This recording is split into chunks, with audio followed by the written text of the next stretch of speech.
মুস্তাফিজ দেশে ফেরার পর যদি চেন্নাই ফাইনালে ওঠে তাহলে কি আবার খেলতে যাবেন মুস্তাফিজ? সেই সুযোগ কি আছে? এমন প্রস্তাব আসলে মুস্তাফিজ ভারত গিয়ে ফাইনাল ম্যাচ খেলে বিশ্বকাপ দলে যোগ দেওয়ার সুযোগ কি আছে? আসেন সমীকরণ কি বলে।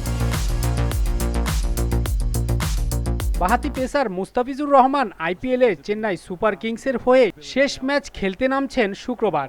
এখনো পর্যন্ত আইপিএলের অন্যতম সেরা উইকেট শিকারী বোলার মুস্তাফিজ। 2 মে তাকে বাংলাদেশে ফিরতে হবে। 1 মে এবারের আইপিএলে শেষ ম্যাচ খেলবেন চেন্নাইয়ের এম.এ. চিদাম্বর স্টেডিয়ামের চিপোকে।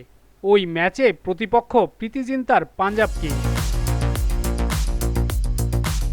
3 মে চট্টগ্রাম শুরু হতে যাওয়া বাংলাদেশ জিম্বাবুয়ের টি-20 সিরিজের প্রথম 3 ম্যাচে দলে না থাকলেও শেষ 2 ম্যাচে থাকবেন মুস্তাফিজ।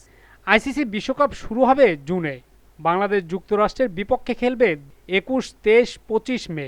এর আগে পরে মিলিয়ে ক্যাম্প করবে টাইগাররা।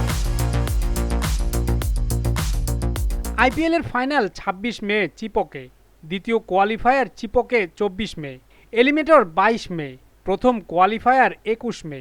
মানে এমনভাবে ইউএসএ সিরিজের শিডিউল যেখান থেকে মুস্তাফিজের কোনো উপায় নেই দলের প্ল্যানে থাকলেও আইপিএল খেলার। আর বিশ্বকাপের আগে চেন্নাইয়ের অনুরোধ এলেও বিসিবি তা হতে দেবে না, কারণটা বোঝাই যায়। 1 মে মুস্তাফিজ ম্যাচ খেলে চলে আসলেও তার রিকভারি বিশ্রামের কারণে তাকে প্রথম 3টি টি-20 দলে রাখাই হয়নি। এ থেকে বোঝা যায় ওয়ার্কলোড পরিমাণের বিষয়টি গুরুত্বপূর্ণের সঙ্গেই নিচ্ছে বিসিবি। বিশ্বকাপের মূল রাউন্ডের 4 ম্যাচ ঘিরে শতভাগ শক্তি নিয়ে মাঠে নামার পরিকল্পনা করছে জাতীয় দল।